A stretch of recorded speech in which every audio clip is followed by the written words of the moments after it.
Halo teman-teman, kembali lagi dengan kami kelompok 11.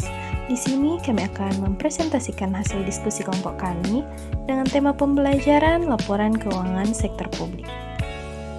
Namun, sebelum masuk ke materinya, di sini saya akan memperkenalkan anggota kelompok kami. Yang pertama ada Irene Takendare dengan NIM 2006 1104 114. Yang kedua ada Shalumi Tamalmedi dengan NIM 2106 1104 0125. Yang ketiga ada Ricky Waro dengan NIM 2006 1104 124. Dan yang keempat ada William Paendong dengan NIM 2206 1104 0155. Berikut kita masuk ke materinya.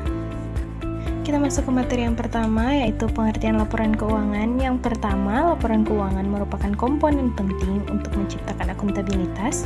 Yang kedua, laporan keuangan juga digunakan untuk mempertimbangkan decision making. Dan yang ketiga, laporan keuangan juga dipakai untuk menilai kinerja organisasi. Selanjutnya, komponen laporan keuangan. Yang pertama, laporan realisasi anggaran. Yang kedua, neraca. Yang ketiga, laporan arus kas. Yang keempat, catatan atas laporan keuangan. Yang kelima, laporan kinerja keuangan. Dan yang terakhir, laporan perubahan ekuitas. Fungsi laporan keuangan sektor publik. Yang pertama, kepatuhan dan pengelolaan. Yang kedua, akuntabilitas dan pelaporan retrospektif. Yang ketiga, perencanaan dan informasi otorisasi. Yang keempat, kelangsungan hidup. Yang kelima, hubungan masyarakat. Dan yang terakhir, sumber fakta dan gambaran. Tujuan akuntansi dan LK unit pemerintahan memberikan informasi yang digunakan dalam pembuatan keputusan ekonomi, sosial dan politik serta sebagai bukti pertanggungjawaban, accountability dan pengelolaan stewardship, memberikan informasi yang digunakan untuk mengevaluasi kinerja manajerial dan organisasi. Tujuan LK unit pemerintahan memberikan informasi keuangan.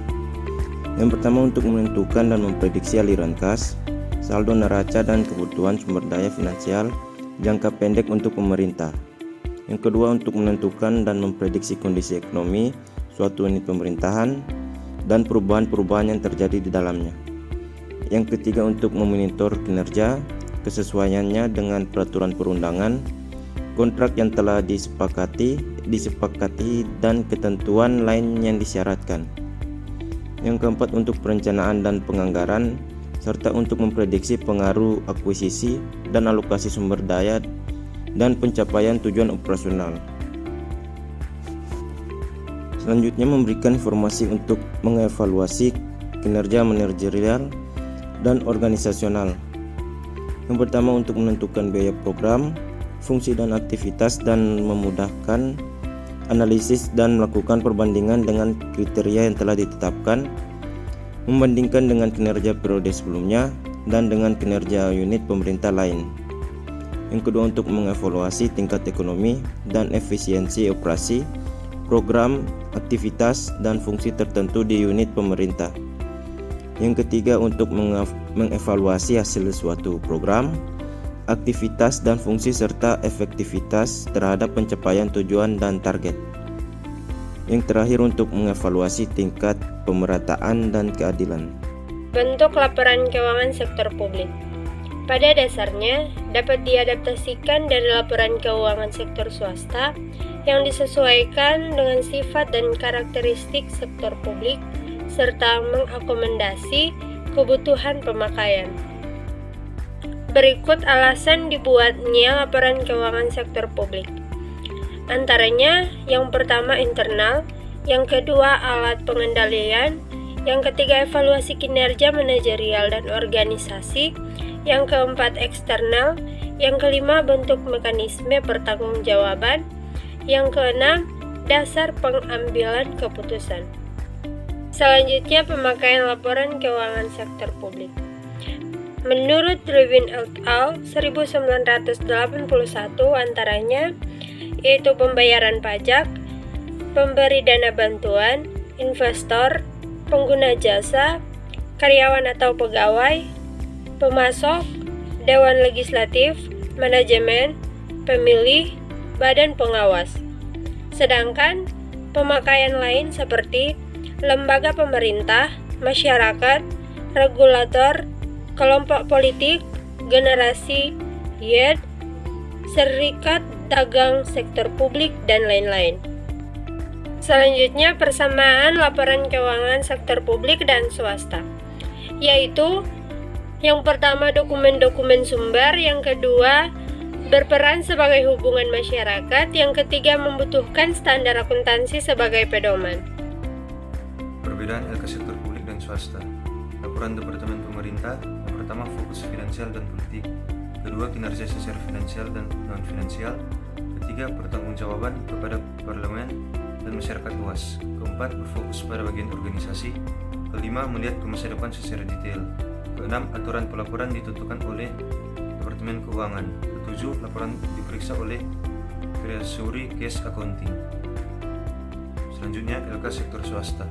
Yang pertama fokus finansial, kedua sebagian besar diukur finansial, ketiga pertanggungjawaban kepada pemegang saham dan kreditur, keempat berfokus pada organisasi keseluruhan, kelima tidak dapat melihat masa depan secara detail, keenam aturan pelaporan ditentukan oleh UU, standar akuntansi, pasar modal, dan praktik akuntansi, ketujuh laporan keuangan diaudit oleh auditor independen akrual accounting.